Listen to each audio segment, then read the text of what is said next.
Yeah, trauma. Yeah, we won't go into that now. Let me tell you, it all started in 1990. We're bringing you another fully powered episode this month with Power Diggerz, aka Power Shuffle, an arcade party game for the PS1. Plus, we're taking a flick through issue 1 of the new SEGA powered magazine. That's episode 41 of Podemup.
Hello, welcome back to Podemup. This is episode 41 of Podemup.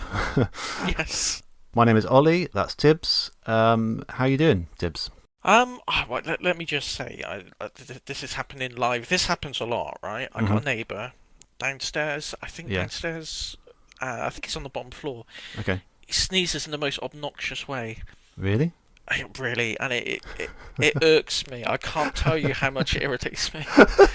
And I can hear him at the moment. And he starts off, he'll start off, he'll go like that, right? And as it goes on, do you know the song Song 2 by Blur? The Woohoo! Oh, yeah. He does that. And he goes on, and yeah, and he'll do it for about, sometimes as long as 5 minutes, 5 whole minutes of that. I just sit, I just grit my teeth. I turn the telly up, I put some headphones on. It does my nut, honestly. And he's just started now. So, apart from that, it's all good. Yeah. It's all right, yeah. Oh, wow, that's weird, isn't it? I used to know someone that would do like quick fire sneezes like achoo, achoo, achoo, achoo, achoo, achoo, achoo. Really weird. Yeah. It's just one of those things. It's certain things, like everyone, 99% of the people in the world would go, that's not a problem. It's just a bloke sneezing. But to me, it's like nails down a chalkboard. Yeah, if you know it's going to go on for that long, and you know it's going to be like that, then it's just certain sounds. The other thing that gets me is people ringing the bell on the bus. I can't stand it. Like, ring the bell once. Oh yeah, multiple times. Yeah, that's annoying. Every time. It's like, there's people queuing at the front of the bus, and someone will get up and ring the bell, and I'm just like, what are you ringing the bell for? Do you think he's not going to let you off because you didn't ring the bell? But I just like to assure you, I'm a perfectly well-adjusted and safe individual. Of course. Those things aside, I'm all right, thank you. Yeah, not too bad. Yeah, we've got two big things this episode. We've got, first of all, I'll tell you what, it's a fully powered up podcast. This one, we've got two things with the word power in the title. First of all, we're going to be looking at the new SEGA magazine, SEGA Powered, issue 1. I think they've got an issue 2 out now, or very soon. So we're a little bit behind the times on that, but we're going to be looking at that shortly. Then we're looking at the PS1 game Power Diggerz, aka Power Shovel. Yeah, so things to look forward to there. Before we get to that, Tibbs, been playing much in the last month? No, to be honest, having a few bits and pieces going on, so I haven't really had enough time to sit down and play. Even Power Shovel has taken a back seat. If JCBs have back seats, if they have a back seat, it would be there. But no, I've played a bit of Power Shovel. I started playing again Mass Effect. Yeah, okay. I've got it on Xbox, and I tried to play it a few times, and I've got part way through it, and it's kind of just fizzled out for me, and I've left it. Hmm. But I've heard Mass Effect 2 and Mass Effect 3 are really, really good games. But I don't want to just jump into 2 and 3. If I'm going to play them, I want to get the whole story from the first one. So Yeah. I picked up the Mass Effect Legendary Edition. It's like the remaster they did for PS4 and Xbox One. Right. So I picked that up quite cheap, and I thought, right, I'm gonna give it a go now. Give it a real try and see if I can get into it.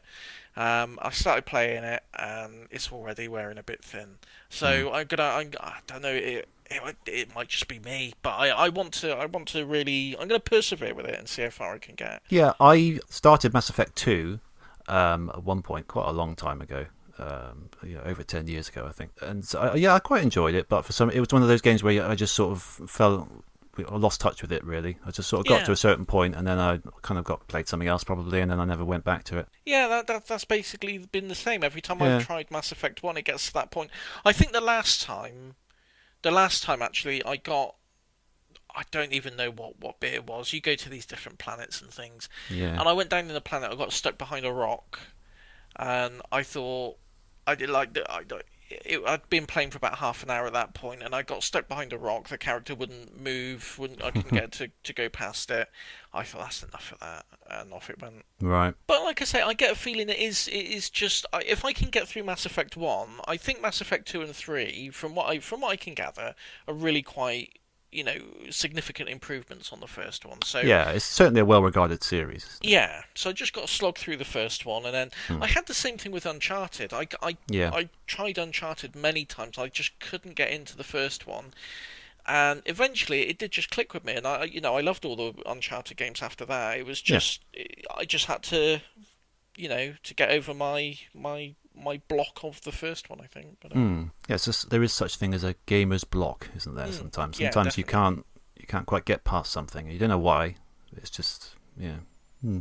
Yeah, yeah, Okay, well, you know how I always go on about I don't have a lot of time to play games as much as I'd like, and yeah. I tend to pick smaller games for that reason.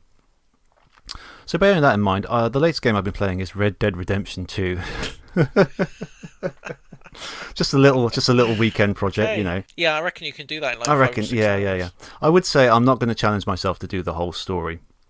I was listening to a podcast where they were talking about it, and there was a guy saying how it's just in awe he was of it. So you can just sort of roam around and find things to do, and there's so much attention to detail in there, and it's just like can be quite a relaxing experience just to sort of ride around on your horse and off into the nice countryside. So that kind of appealed to me, and once that happened, I couldn't quite get it out of my head. I thought, I could play this. I could play this. I got loads of games to play, but for some reason I just kept wanting. No, I want to try that Red Dead Redemption 2. So eventually I bought it.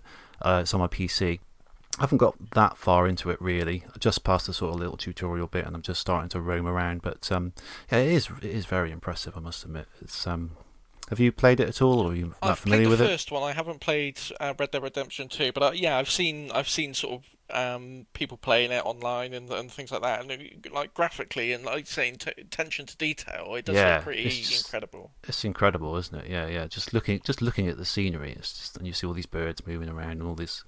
Because I don't play a lot of these games. When I do, sort of AAA high-end games, when I do, I'm just completely in awe of them, really. So yeah, I don't know why it appealed to me so much. I think I quite like that kind of time period. And as far as GTA goes, obviously it's made by the same developers, Rockstar. I've never really properly played a GTA game. I'm probably like the last gamer to to have not played them. But I've dabbled them in a bit when other people have been playing them. But there's always been something that didn't appeal to me about them. I've always liked the sort of attention to detail they put in those as well, and all the different things you can do. I've always appreciated that, but there's just something about the violence and the way it kind of, although it is open, you can be less violent if you want. The game clearly wants you to go around just pulling people out of cars and then driving over them and killing innocent people, and it's never appealed to me. And something about this, although I think you probably could do all those things if you wanted to, I think it feels like it's less about that in some way. I don't know. Mentioning attention to detail, I had to literally just look this up because I thought this is so daft. I must have imagined this. It might be something I made up, but Mm-hmm. no, I didn't make it up. Um, Red Dead Redemption 2 has dynamic horse testicle physics. Yeah, I've heard that as well. Yeah. Apparently, they shrink realistically in the cold. Yes. Um, Yeah, that's right. That's what I've heard as well. Yeah. so you can't argue with detail like that. Can't argue with that. You know, show me another game that has realistic horse testicle Exactly. Even games that physics. are about Yeah. horses don't have that. No, even the games about horse testicles don't have that. Well, no, I exactly. I don't think mean, there are any, but if there were, they'd be less impressive, I reckon. well, it's been fans of Horse Testicle 2021. Mm. They were furious that it wasn't included. I mean, they've been asking for that since at least Horse Testicle 96. Yeah. Don't you hate it when Spec- these companies don't listen to their fans? I know, Yeah. I know, it's disgusting. But yeah, no, I reckon you'll have a good time with that. Yeah, I think so. Yeah, it's kind of all I want to play at the moment for some reason. So yeah, I'm going to get into that. I've been held back a little bit by my eyes this past month. They've been playing up again. You've been having trouble with that recently. Yeah, tell me about it. It's been a nightmare. I think they kind of go through these phases and they'll be set off by something. In this case, it was like a particular LED that in one of Alice's toy things, and I don't know what it was about this LED, but it really messed up my eyes. And then Really? that evening, I did some ill-advised gaming or on the PC or something, and that made it worse. And I think it's just kind of exacerbates it. And then I go on these cycles for like weeks and weeks where I just can't get over it. It keeps hindering me. I can't sort of play as much games as I want and do as much things on the computer as I want, and during the work day it's tough as well. So it's a real pain in the arse, Yeah, basically. it's really bad. But these things are in cycles, and they sort of I feel like I'm coming to the end of it now. So hopefully I am. There's always something that I do. I push them a little bit too far, and then it sets me back a few days. So, But anyway, but annoyingly, the start of the game, the whole tutorial bit, unexpectedly for a cowboy game, is set in like a mountain area where there's lots of snow and everything, and a lot of very white. bright. A lot of Yeah. white is very difficult for my eyes, so I've been working through it very slowly. One of the advantages of playing on a PC over a console is that you have little bit more control over through various apps and things, and the sort of the night light that's in Windows. You can change the color and brightness of the screen more so than you can with just a normal TV.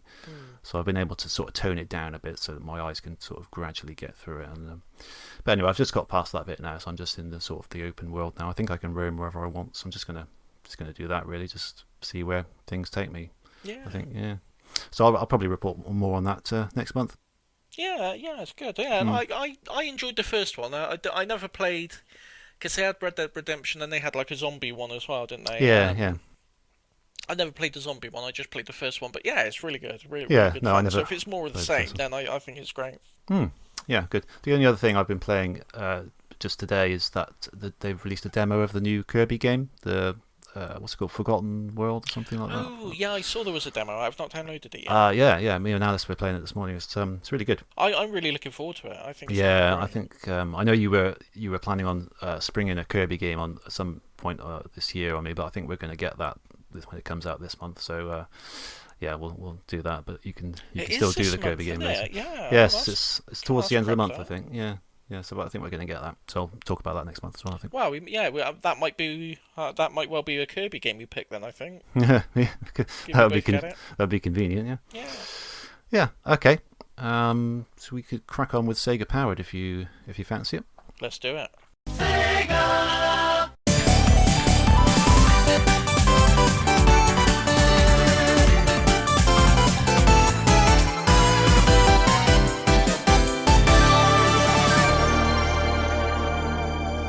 Right, Sega Powered is a magazine. I've got one right in front of me. You've got one right in front of you as well.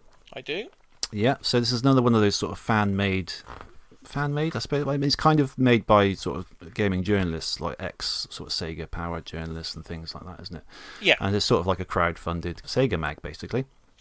So you look on the cover, it's lovely sort of Sega Powered logo, nice picture, that classic picture of Sonic from the Sonic 1 box art. It's got a nice sort of painted kind of graffiti overlay to it, and the quality in general is really good, I think. I was going to say, the did visual you buy quality. a physical print copy as well? Did you? I did, yes. Yeah, You very kindly gave me the access to the PDF one, but again, because my eye's not so good at looking at the screen, I went and ordered the physical edition as well. Yeah, I got the physical and the, like I say, the digital one. But yeah, I was going to say that it is really good quality, the printing. Yeah, the printing, just like the layout and everything. Because I've seen a couple of other ones that don't quite look as good, as a little bit more amateur. But this, you could tell this is made by sort of professionals, people who know what they're doing to sort of lay out the different articles and the images and things.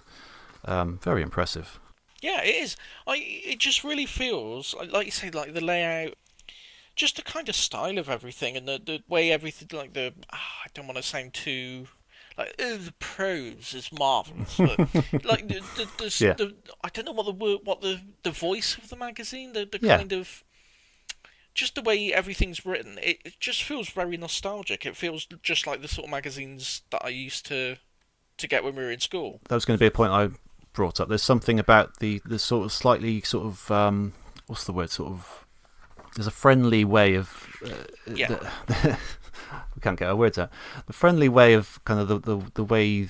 We're not literary reviewers, as you can No, tell. we're not. We don't have much experience with this sort of thing. There's a friendly tone to the way some of the articles are written. I think in a way that you don't quite get with a lot of modern magazines, like Edge, for example. That takes a sort of a kind of very quote unquote professional. Not to say that this isn't professional, but sort of a very kind of Very dry and very, a bit dry. Yeah. yeah, yeah, This, absolutely. I think there is a tendency in gaming publications and websites and things at the moment that the trend seems to be towards being very, like, games are very important, games are very serious business. yes. They're a serious art form, and I'm not saying that they're not, but it's nice to have a magazine that just treats games as, these are good. This is something fun, Yeah. and it's just fun. It's just something. Yeah, To enjoy. the fact that this is, there's a mix of new stuff as well, but it's a largely sort of a retro focused magazine where gaming was a sort of just compared to that, just felt a little bit more light-hearted in general, and just about games that were made to make you have fun, really. Yeah. There's just something that reflects that quite nicely, and it's just, in a way, it sort of feels like it's written by your mate, just someone who sort of speaks the same language as you, sort of informal kind of lingo. I was looking to see if I could find some clear examples, and it's not so much, there's no sort of clear example that I could pull out, but it's just, there's just a general sense of it, particularly in the first few articles where they're kind of just going over some just general sort of Sega related things that have happened, like you've got a bit about that the Sega cologne that we were talking about last month, Yeah. the title Better Than Sex Panther, which is a reference to Anchorman, isn't it? Yeah. So it's just things like that. That's just it's quite a little bit fun, a little bit cheeky. And the magazines back in the day were quite like that, weren't they? There was, Yeah, they were. Yeah. There was a bit of a sort of an anarchic kind of quality to them, where it was a bit like you're kind of getting away with reading something that you're maybe not supposed to if you're quite young, Yeah, definitely. I mean, I sort of all the magazines that I look back fondly on, like official PlayStation magazine, computer and video games, Yeah. Amiga format, Amiga Power, Sega Power. They all had that kind of, like you say, anarchic, sort of irreverent sort of twist to them. Yeah, yeah, and I really like that about this. Certainly, the first few articles. I mean, I would say the tone changes. You can sort of tell it's written by different people at different times, but it's quite good in a way because it just shows you that it's a collaborative effort, and it's not just one person. It's just a lot of people have come together to write things in their own sort of styles and voices and things. Yeah, I like that though. Yeah, me too.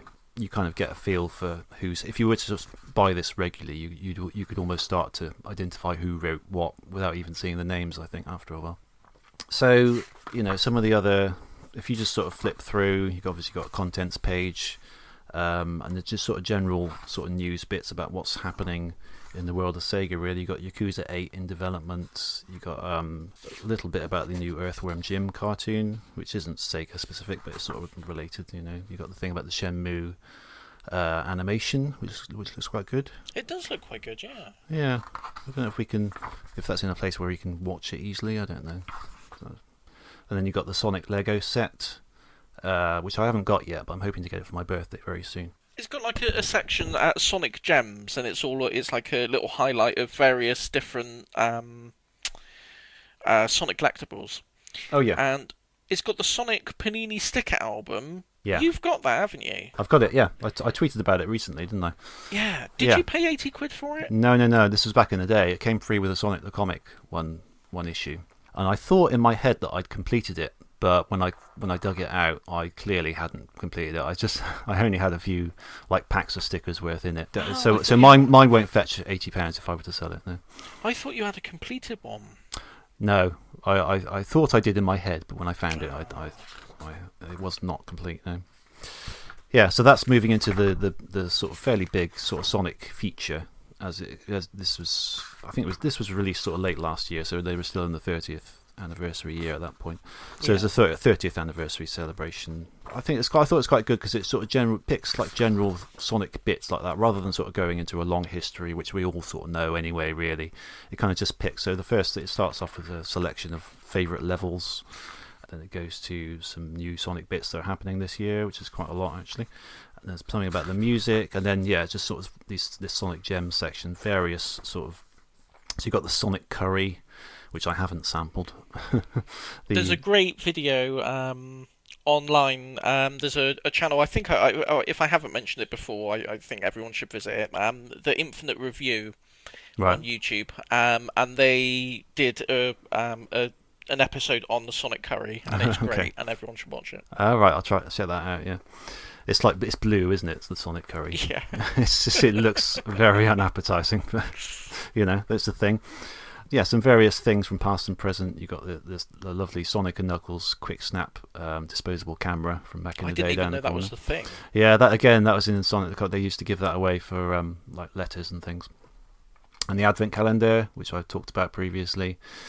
And that Knuckles Funko Pop was apparently £200 in box. I don't get those Funko Pop things. Are you a fan of this? I don't get the Funko Pops at all. No, not at all. They seem to be wildly popular, don't they? This is just us being old again and not getting what is popular at the moment. But No. I just don't get them. They all, I mean, the Knuckles one being an exception, but most of them, they all look the same. I can't tell you they're supposed to be.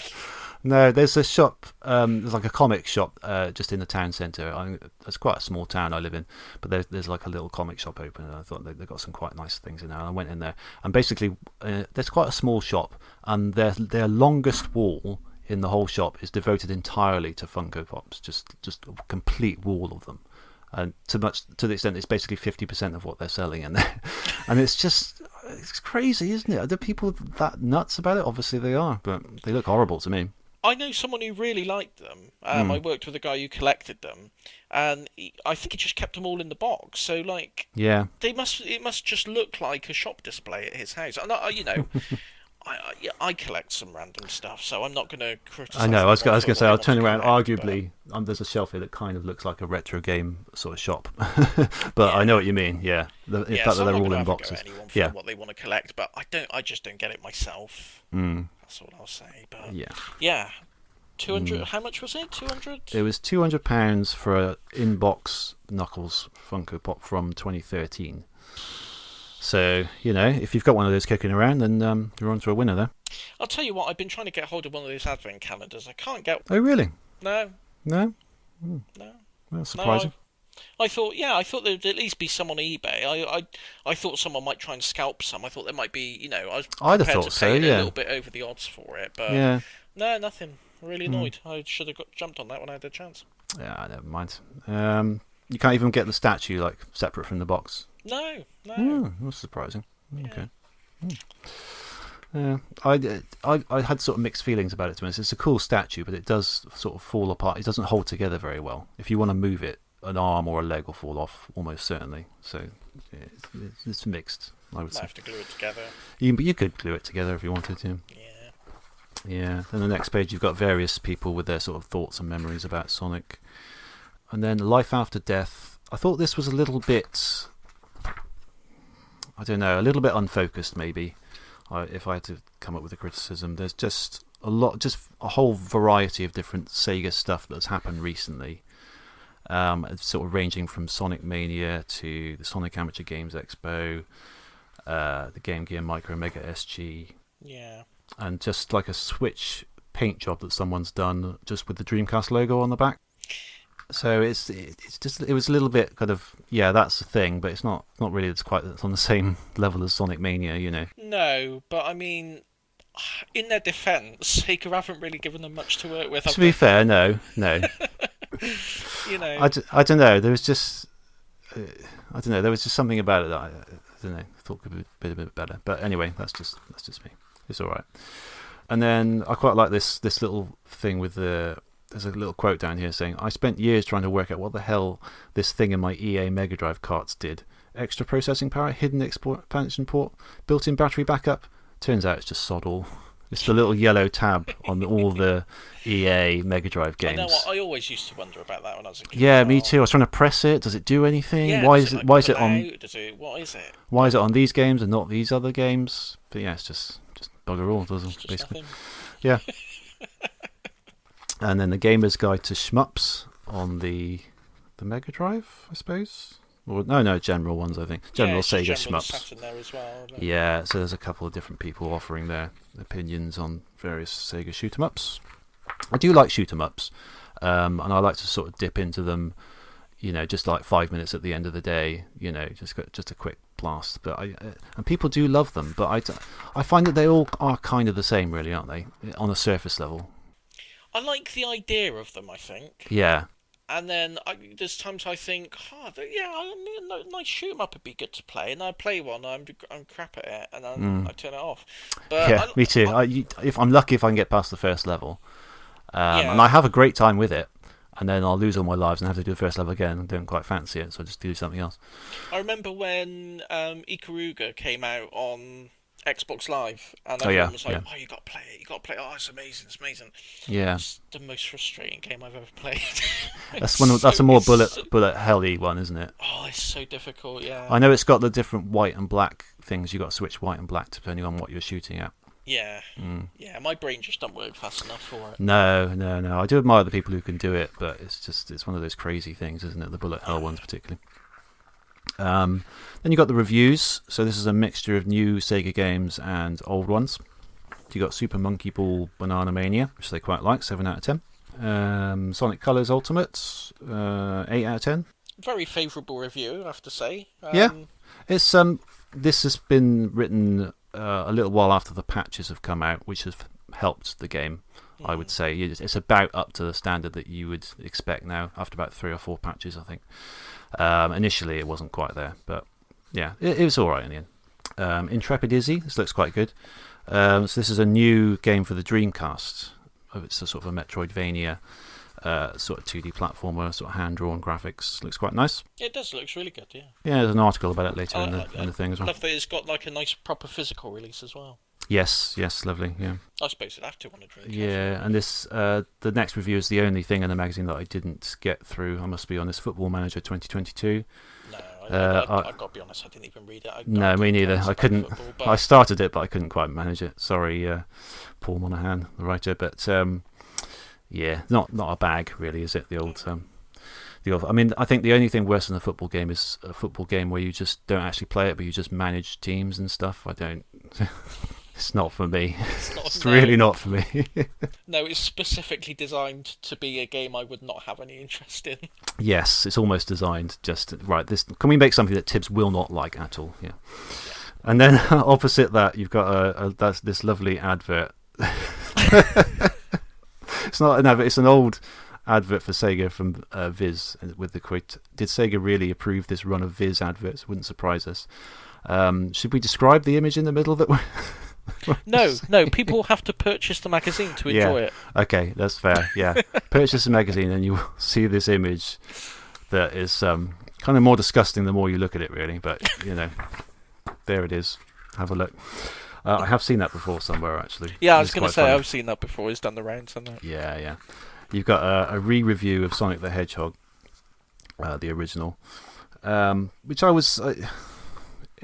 It's kind of, again, it was a little bit disjointed, this one, because it starts out with a history about how it was created, which is fair enough. Then in the middle, it seems to completely diss it for some reason. And then afterwards, it just kind of goes into the writer's experience of when they first saw it.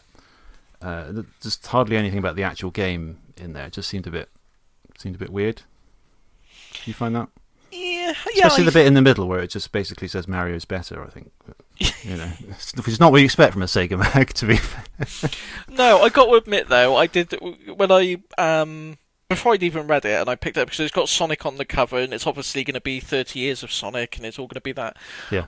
I did think it would be hilarious if I was writing it to just do, the big thing, big thing of Sonic, and then just say it's rubbish. Rubbish. Yeah. It's there. There's some opinions on it on the side. It's I mean, to be fair, everyone knows this game. You don't really need a full in-depth review of it, I would say. No, I don't think anyone buying the magazine would have not have played Sonic at any point. Oh, they're writing about this Sonic game. I've heard a lot about. Better read about this. It's one I missed. But the next few are a little bit more useful, I think. They're Fighting Vipers, where they basically just say Fighters Mega Mix is better, so there's no really reason to play it anymore. But Daytona USA, where they also say that the later versions are much improved, and this version, the original version, is fairly terrible. Virtua Tennis, which they quite like. Light Crusader, which I haven't played. Kind of an isometric Mega Drive RPG, action RPG kind of thing. Yeah. How do you say this game? Gynoug? Does anyone know? Gynoug, is that officially how you say it, is it? Oh, no, I don't know. Oh, okay. Sounded like it was coming with authority there. Oh, I just do that generally. Okay. I think if I say something authoritarily enough, it'll make it sound like I know what I'm talking about. Yeah, it works, yeah. You could find your way to the role of Prime Minister by doing that, I think. Advanced Buster Hawk Gley Lancer.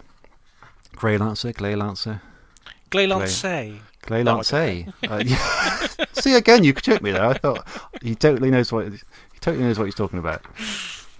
Finds the most hilarious thing you can trick me in this magazine, where you're very sure exactly what it is, and it literally makes me question it. Like, The Secret of Monkey Island? Really? Oh, okay, if you say so. Dark Side on the 32X, which they don't like, I think. Secret of Monkey Island on the Mega CD, which I think they quite like. Dr. Robotnik's Mean Bean Machine on the Game Gear. Streets of Rage on the Master System. Yeah. So it's sort of a nice mixture of new stuff and old stuff. Yeah. Mostly fairly well-known games, I think.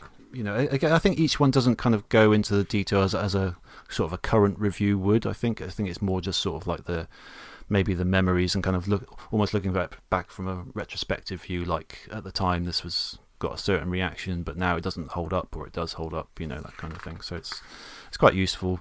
Quite like this feature. This is titled Easy Right Maybe. This is about a guy trying to recreate one of the courses in Sega Rally, which I think we were talking about. Was it last episode or the episode before that? Yeah, I think we were fairly recently. Yeah. Yeah, it looks really cool. I didn't know about this at all before reading this. So he's got lots of screenshots and comparisons and things. He's using, is it Unreal Engine? I think Unreal Engine 5. To recreate it. At one point, he says it's as easy as putting. I'm paraphrasing, but it says it's actually quite easy to put it together, relatively speaking. Like you can put. It's almost like Lego, I think he calls it. And I thought it must be a bit more difficult than that. Surely you can't just, because this looks quite stunning, really. I don't know. There must be more to it than that, surely. There's some. I mean, there's some junk games on like Steam and the Nintendo eShop, and they seem to churn out at such a speed. I can't imagine that there's big development teams turning out them. So there must be like a drag and drop element to it, I suppose. Oh yeah, there is. I mean, I've used Unity, and there is parts of that, but you kind of do have to know what you're doing, really. I think, especially for this with the car physics and everything. Oh yeah, for something like this, definitely. Yeah. So perhaps he's being a little bit modest there, but. Yes, so the next thing is, this is quite good. This is kind of a lot of the more recent games that have been made for older consoles, particularly the Dreamcast, where there's a lot of action these days, and it's great to see. So you've got things like the Xenocider, which looks really cool actually for the Dreamcast. I think it's like the most impressive 3D game that's been made for the Dreamcast. A lot of the more recent ones have been 2D ones, but this looks really cool. It's kind of like an on-rail shooter. Shadow Gangs. Xeno Crisis Tanglewood, of course. There's one XL2 Hellslave for Saturn. Oh, yeah. That's the first time I've heard of like a homebrew Saturn game project. So yeah, I'm really, me too. Yeah, really interested in checking that out. Yeah, Because the Saturn is like notoriously It's quite locked down, isn't it? It's quite a difficult difficult thing to develop for. Yeah. So Yeah. For some reason, I didn't think of that when I saw it, but you're right. Yeah, you don't get much in the way of sort of Saturn homebrew, do you? no, you don't. There's hardly No. any. No. Then you got an interview with Noel van Masterbergen. Hope I haven't ruined that name. Who created Intrepid Izzy, which they reviewed earlier on. It's like an interview with him. And I quite like this last section here. It's just a long list of games for all the various Sega consoles that you should own, basically. Just like the best of them. And I really enjoyed just looking through this and reading what they had to say about each one.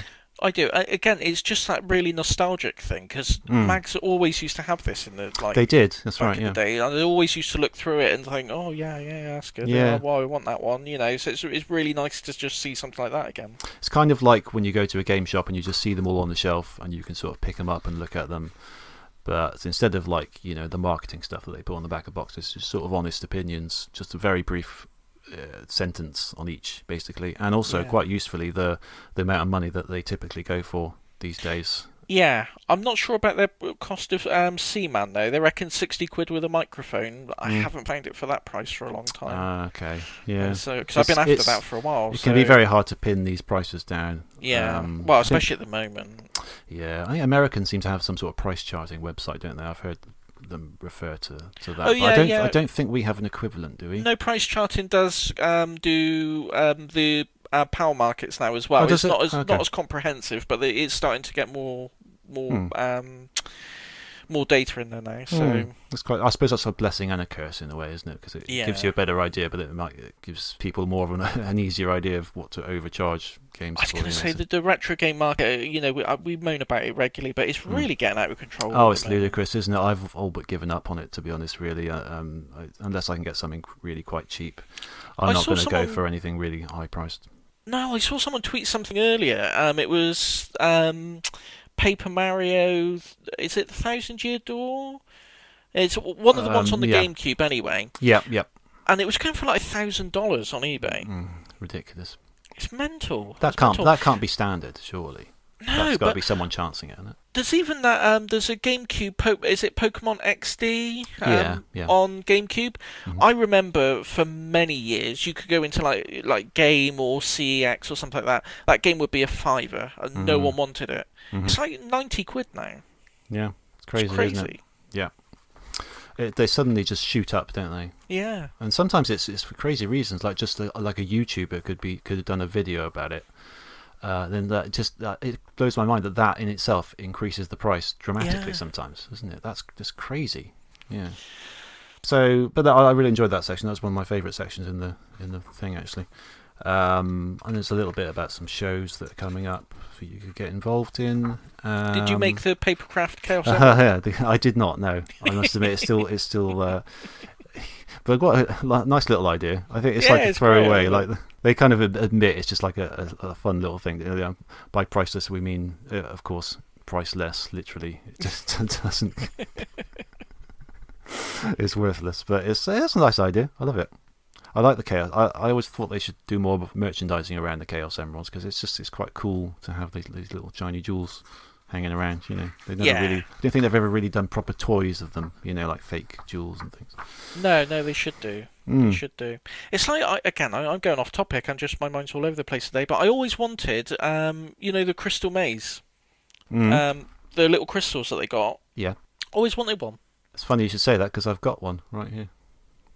You're joking. If you do, it's a more recent thing. If you do that Crystal Maze experience thing, they it's like an event that you can go to, and you can do the Crystal Maze. They give you one, or you can buy one at the end. No. Yeah, I've got it. If I had a webcam on, you could see it. But I've got it. I've got it in my hand right now. It's so cool. It's really, really cool. It's well always worth wanted it. one. Yeah.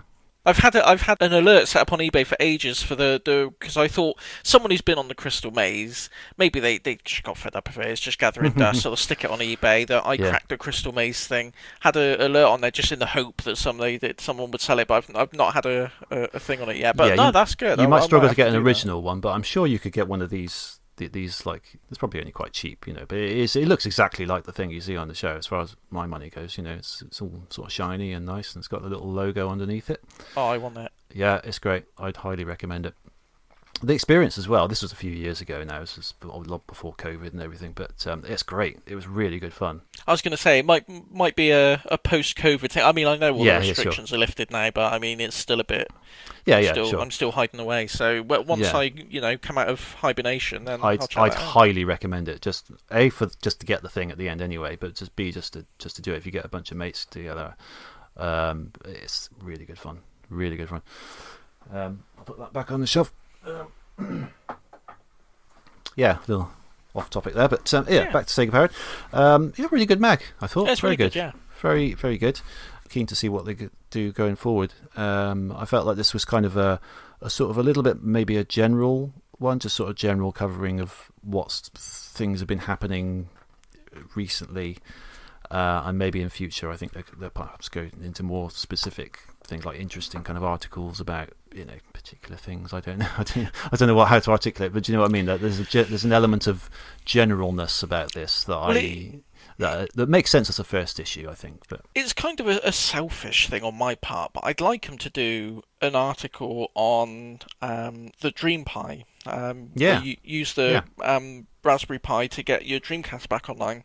That'd be great. Exactly. It would be great if there were more people doing it, because I always tend to. I know there's like forums and stuff where people organise, times to go on and game and things like that, but sometimes I just go on just on the random off chance to just see if anyone's online, and it's such a niche thing that hardly anyone ever is. So, especially if there's like a Sega audience for this magazine, I would love if they did that and it got a few more people on there, and you could just dip in and have someone online again. That'd be lovely. But, I think that'd be perfect. Yeah, it's a perfect thing for it, because it's a fairly niche mag anyway. We've got to admit, but it's exactly the kind of thing that if more people knew about it, then maybe they can give it a go. Is it fairly easy to set up? You just got to get a Raspberry Pi and put some software on it and connect it up, right? Reasonably easy. Yeah, I mean, if you've never used a Raspberry Pi before, it might be an afternoon's work of reading through a few documents and trial and error. But I mean, it's not super complicated. Yeah. Have we got the details of where people can order this mag? Yes, indeed. SEGApowered.com. SEGApowered.com. There you go. Yep. The print copies are £6 each, and the digital copies are £3 each, delivered in a PDF, a PUDFA. There you go, a PUDFA. What more could you want? Yeah, really good. I'd highly recommend it. So this was issue 1 from December. I think they've got issue 2 out now. Issue 2 is up now, yeah. And what I like as well, I got to say, they offer a subscription as well, so you can just get £6 every month.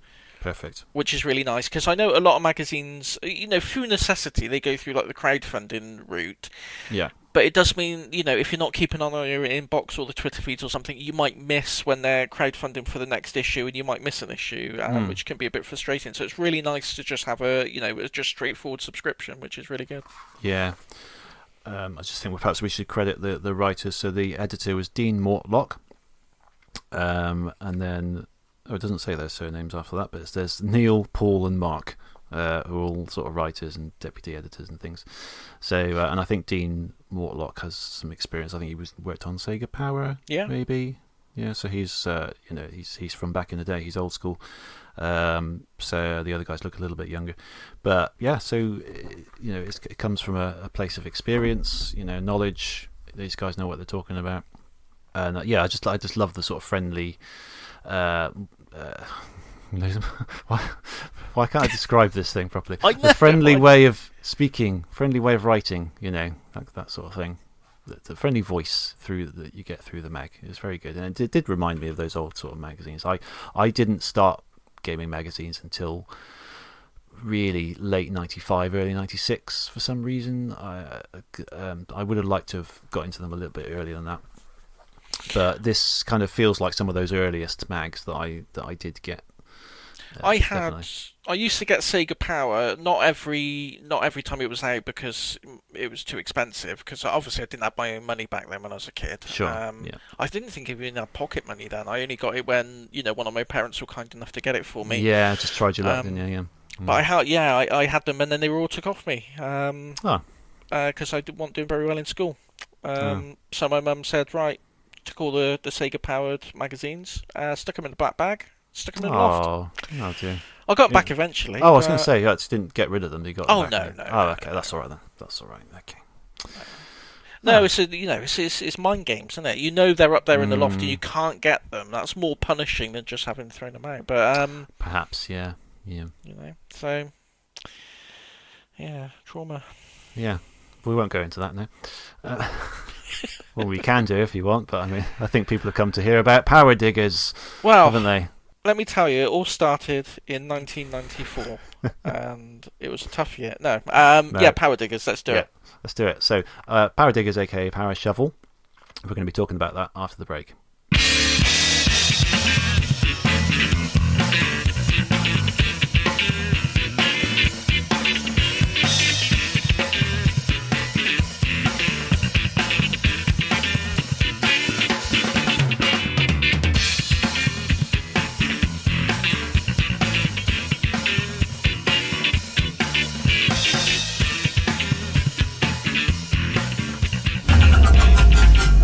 Video Game Book Club. Welcome back. This month we're talking about Power Diggerz. So this is a PS1 port of an arcade game named Power Shovel, developed by Taito. Retains the name Power Shovel in all territories except for Europe, over here, where it's called Power Diggerz with a Z, just like everything was back in those days. So in Japan it was published by Taito and released in September 2000. In the US it was published by Acclaim and released in July 2001. And over here in Europe it was published by JVC Europe Limited and released in November 2001. So a disc only can be picked up fairly cheaply for around a tenner, maybe £20 or more for a more complete version. So yeah, it's sort of one of those. This is your pick. It is. So what's your history? Why this game? I just thought it was weird. Yeah. It is a bit weird, isn't it? Yeah, I just thought it was a weird.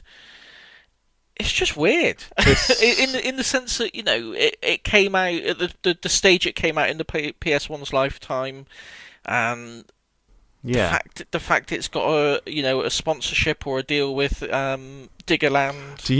Do you know anything about this? Because I can't find anything about it other than the little sticker on the European one that says sponsored by Diggerland or whatever. Do you know what the circumstances are with this? Nothing at all. I've been able to find nothing, no mention of it on the Diggerland website, on the Wikipedia. Yeah. There's no. It's nothing. There's no actual record of this, but weirdly, the Diggerland did retweet our tweet when we mentioned that. I think. Did they? I didn't see that. It's great. I included them in the tweet. I thought they wouldn't. It's completely ignore it. But a few days later, they retweeted it. It was great. Oh, amazing! They must not have had a clue what we were talking about, but good on them for doing it. Anyway, if you wonder what the hell we're talking about, this is a game where you control a digger, an excavator, whatever you want to call it, to do various challenges. Some of them what you would expect from training to use a digger, and others what you definitely would not expect from training to use a digger in the real world. It's a very sort of arcadey game. Yeah, you can definitely tell it was an arcade game originally. Yeah, and I like that. I think those kind of games hold up really well now, because they're just so you can just dive in and just have some fun with them, as opposed to some like a big sort of heavy adventure in the PS1 era, which might have been surpassed in many graphically and gameplay wise more recently. This is just a bit of fun that you could just go into, isn't it? Yeah. So it's how else would you describe this in general? I mean, it's very Japanese, isn't it? It's another one of those games, a bit like Incredible Crisis and Katamari and things like that, where it's just. And what's the other one that we did? Pointy's Point, wasn't it? Pointy's Point, yeah. Where it wasn't actually, it was translated, but not. Didn't have an English person go over it in the end. They just sort of assumed that they were correct in their initial translations, and it's just all just a bit off, and it's a bit translated from Japanese to English by someone who speaks neither. Yeah, exactly. Yeah, it's great, and there's so much charm to that. What was it? There was a phrase, I've written it down here somewhere. Keep ambitious. Keep ambitious. It says that when you start a mission, I think, isn't it? Keep ambitious. And I love the initial options on the main menu. So you've got drive power shovel, get it with the power shovel, watch the power shovel, listen. And all those exclamation marks, and it's just brilliant, isn't it? Yeah, I love that. Those, by the way, are so drive with the power shovel is the main mode you go in with all the different options. I think get it with the power shovel was you could look at the different models of the various diggers and things. Yeah. And then watch the power shovel listen was like all the different unlockables and things that you could get. Like you could unlock the audio and things like that, and the images and things. In case you were wondering. So it's quite a simple game. Obviously, there was the license. You could get a license, couldn't you? Yeah. To do the digger. That's where it takes you through all these different steps. And you watched my stream of it, didn't you? Or some of it. At the first, I just could not get the hang of these bloody digger controls at all. I know it's really deceptively difficult, isn't it? It is, but I think particularly if you had a load of friends round, I think that's where a lot of the fun would come from. Because I did find it after a while, I started getting quite frustrated with not being able to do it. But initially, I did find it quite funny when you're trying to figure it out. Because how are the controls? So basically, you can. Two of the buttons sort of stretch the arm forward and back. Another one kind of lifts it up and down. And then you can change the scoop direction and you can turn it around. And then obviously to go back and forwards with a machine that has treads, you kind of, in order to turn, you kind of operate one of the treads and not the other. So it sort of turns in a circle. That was so hard to get my head around. Because it does that with the triggers as well. You hold the triggers, both the triggers to move forward and both the sort of the shoulder buttons to move back, I think it was. And if you hold one of them, it goes in one direction. If you hold another one, it goes in another direction. It's not exactly the same thing, but it kind of it's got the same sort of feel. It's that game. Did you ever play Quap? Oh yeah, I know what you mean. Yeah, it's that kind of thing where it feels like you're controlling each leg and arm and everything separately, and it's like, almost too much control. Yeah, you've got to get everything sort of synchronized, and if you can get into the pattern, then it's great. But until it clicks, it's very confusing. There's an element of kind of rhythm game almost, isn't it, without the music? Yeah. Like you've really got to get a pattern, particularly when you're sort of doing a seemingly straightforward task of scooping up some stuff, turning around, dropping it in another container. There's a pattern to that, a sequence of buttons that you have to get right to get it to turn and get the scoop down, bring it up, turn it around, and then empty it. There's a sequence of buttons that you've got to get right, and it's really difficult initially to do it. For some reason, my brain just couldn't quite get my head around, which button to press at which time for some reason. Because there's a lot of things out, and I'm assuming it mimics real controls of a digger. I'm guessing that's the whole point of it. Yeah, I think it must do, because there is a specific controller that was made for it as well. Yeah. Which is selling on eBay for an extortionate amount of money at the moment.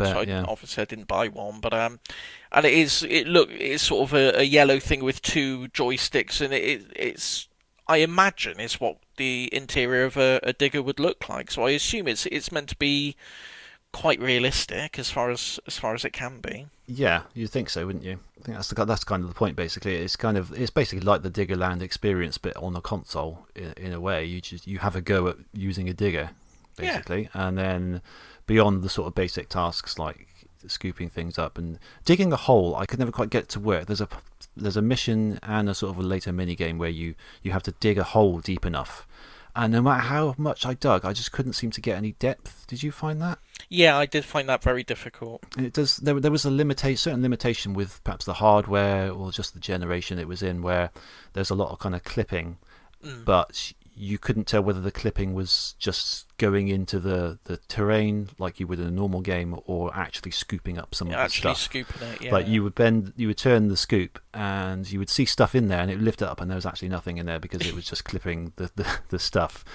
And that was a little bit of a limitation of the hardware, I suppose, and the time it was released. So had it come out a bit more recently, you would have had less of that. But yeah, overall, it's an enjoyable game, especially when you get to the mini games, because I was going to say it's the mini games are the star of the show, aren't they? They are really? Definitely, yeah. So let's go through some of the examples. Yeah. You've got the famous.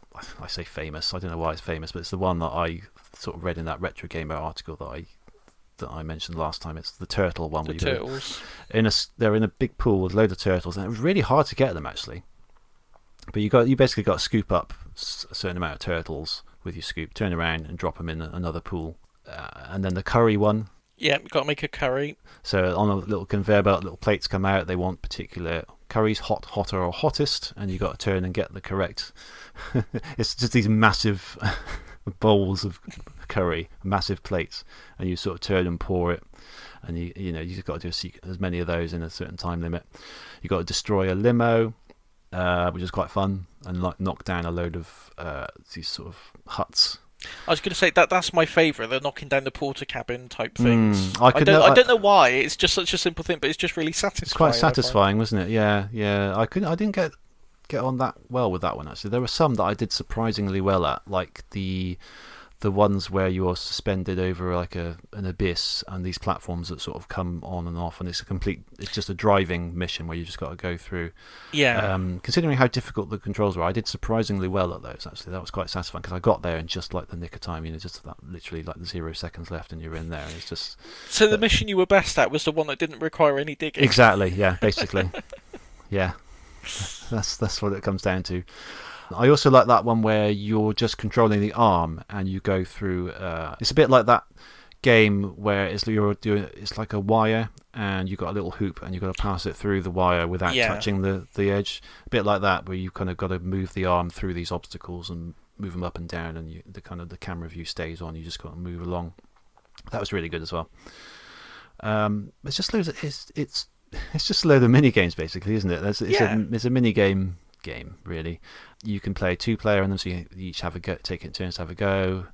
And I like the way they're presented as well in a way, because it's kind of like a job board where you go in and it'll say driver wanted for I don't know. One of them dish out curries and things. And one of them's literally like, do you like destroying things? Then we need someone to destroy something. No experience necessary. It's like, there's almost too much text written in there sometimes for you to read it, because it's really kind of blurry. You got to really squint to see what's it actually wanting. And you've got that arcade, which is totally unnecessary in a port, but it's got that little arcade timer in the corner where it's just ticking down which one you choose. I can't read all of these in time.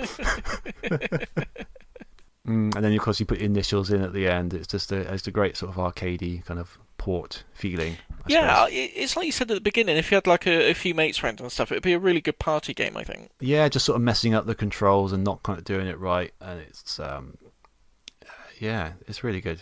And I think you get a certain amount of money when you complete a series of mini games, and then you can use that to spend on what sort of things can you buy on there? There's a little shop, various. I think you can get new mini games. Some of the music, which is quite useful because I can't really find that music anywhere online, so I'm going to just buy it through the shop and then record the game to put it in the podcast.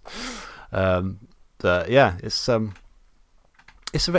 small, simple game. I think I've now run out of things to say about it, really. But I did think I was a bit apprehensive about choosing it because I thought there's not a lot of depth to it, but. No. I think it's got what it lacks in depth. It makes up for in charm, I think. Yeah, so. I think so. Yeah, it's I wouldn't suggest you spend awful lot of money on it because it won't last you that long. But no. Oh, there was a creator level mode, wasn't there? I didn't try. I didn't get round to trying that. It's quite simple as you would expect. It sort of harks back to what we were saying last month actually about the Micro Machines 96 one. It's kind of vaguely similar, but you just got a grid and you just lay down various obstacles. And I think I'm not sure what the objective was. I think you've either got to get to the end in a time or deal with all of those obstacles within a certain time. And there's things like there's like a whack-a-mole things where you've just got to crush your digger down on the whack-a-moles as they come up. There's like portaloos where you can just knock them over barrels, things like that. You just lay them down wherever you want in a grid. That's all there is to it, really. But it's plenty good fun. Yeah, I think it's just a little extra thing they probably threw in there for the port. I'd imagine. I wouldn't have thought that would be in the arcade original, but. Whoever gets bored of knocking over portaloos with a JCB digger is bored of life. That's what I always think. Yeah, absolutely. I don't really have a lot else to say about it, really. It's quite sort of nice, funky music in the background. Kind of kept things. Yeah, I like the little foreman character, the little boss character. He's like like a sphere with a big gob, little moustache. yes, that's right. Yeah, that's. I feel like we've wrapped this game up far earlier than any other of our games, but I mean, that's really all there is to say about it. It's quite a simple, fun little game. I'd recommend it. It's just a simple, fun little game. Yeah, I mean, if you can find it for cheap, or if you can emulate it or something, it's worth a little play. Especially if you've got a load of friends around. It's a good party game, really. I think. Yeah. I wouldn't buy the £300 controller for Probably it. not. No, unless you're really, really into diggers. But even if you are, there's probably better ways of simulating the use of a digger. Yeah, I would have thought. Yeah, probably. Yeah. But, it's there. If you want to spend £300 for it, you can. Or, if you want us to do the hard work, you could buy it and donate it to us. And then we'll tell you what it's like. We'll tell you what it's like. That's always an option. It is an option. Yeah, with all donations appreciated.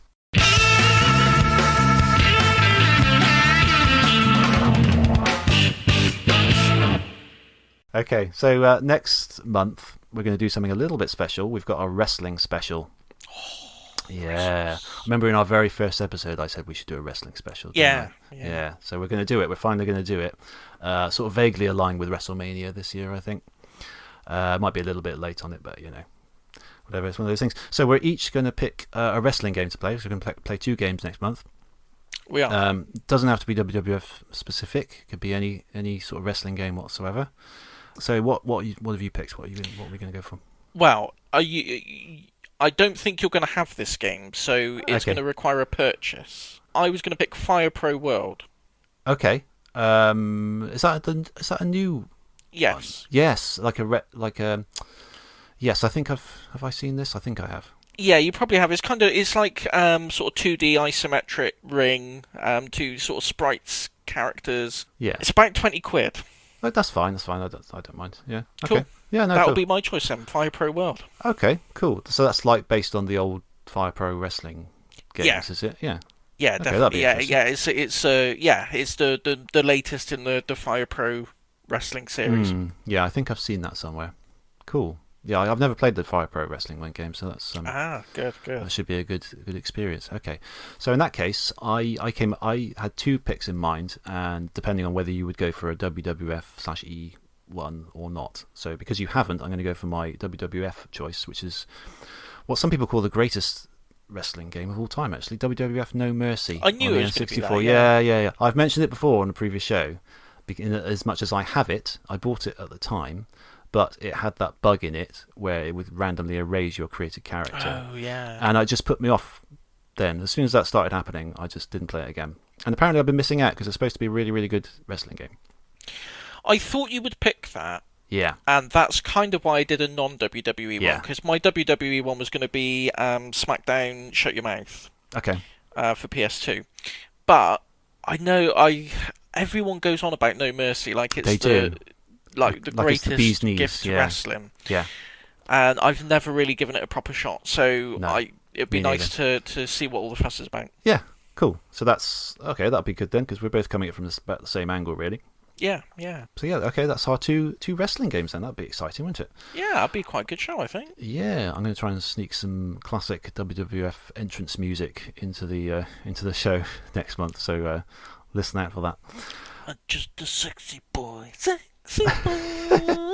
There's a Twitter account I follow, and I think I probably like them sometimes. You may have seen some of it. That's 90s WWE or F. Yeah.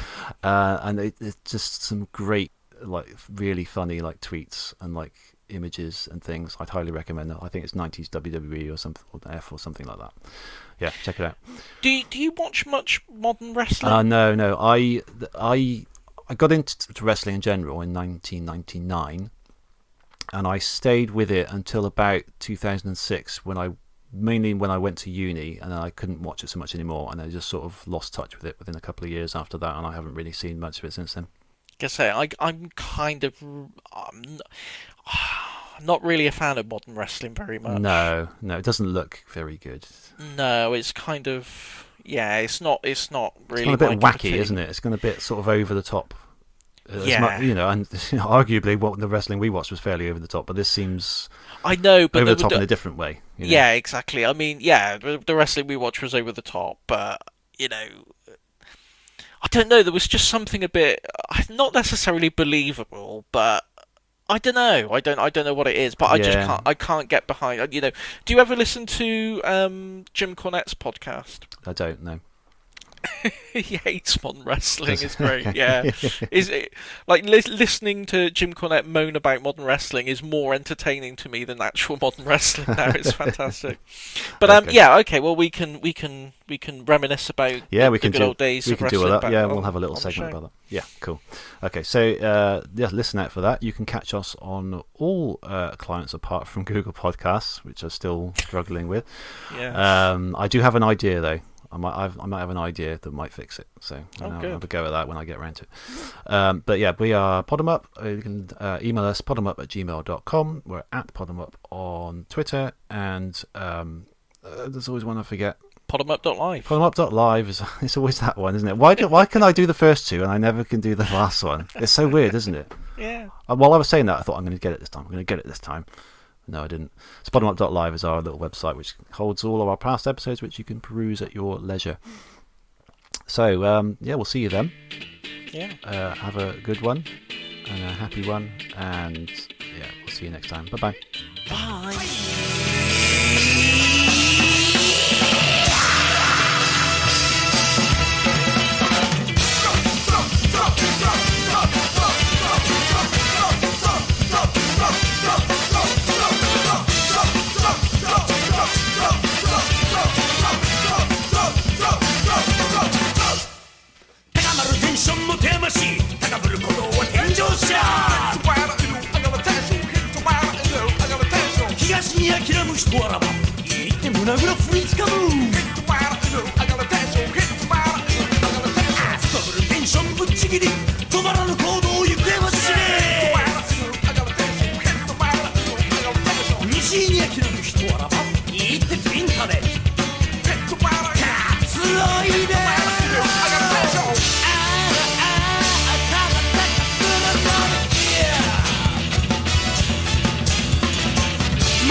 Tencción, tomar la tensión, acabar la tensión, tomar la tensión, tensión, tensión.